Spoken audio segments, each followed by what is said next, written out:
భద్రాద్రి కొత్తగూడెం జిల్లా అశ్వారావుపేట మండలం అచ్యుతాపురం గ్రామంలో అనుమతులు లేకుండా అక్రమంగా మట్టి తోలుతున్న అక్రమార్కులపై స్థానిక అశ్వారావుపేట తహసీల్దార్ పంజా విసిరారు. మండలంలో అక్రమంగా మట్టి తోలుతున్న 2 ట్రాక్టర్లను అదుపులోకి తీసుకుని కేసు నమోదు చేసినట్లు తహసీల్దార్ కృష్ణప్రసాద్ తెలిపారు.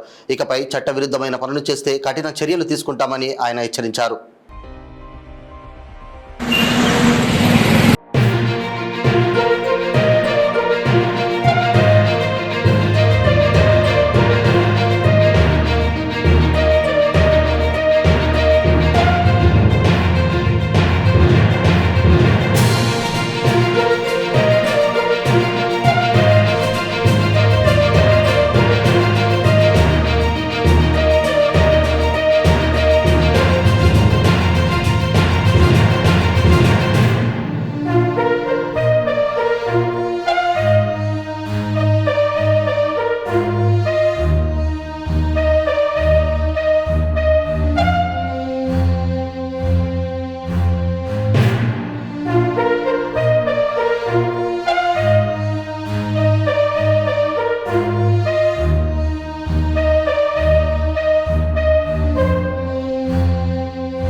అచ్యుతాపురం గ్రామంలో మట్టి దొరకాలు జరుగుతున్నట్టు కొంతమంది మాకు ఇన్ఫర్మేషన్ ఇచ్చింది. పిదప మా రెవెన్యూ అధికారులు వెళ్ళి అయితే ఇందులో మేము కూలంకషంగా విచారణ చేస్తే వాళ్ళు ఎటువంటి అనుమతులు లేకుండా మట్టి తోలుతులతో పాటు 2 ట్రాక్టర్లను సీజ్ చేసుకొని రావడం జరిగింది. ఆ ట్రాక్టర్లు కూడా మన దగ్గర ఉన్నాయి.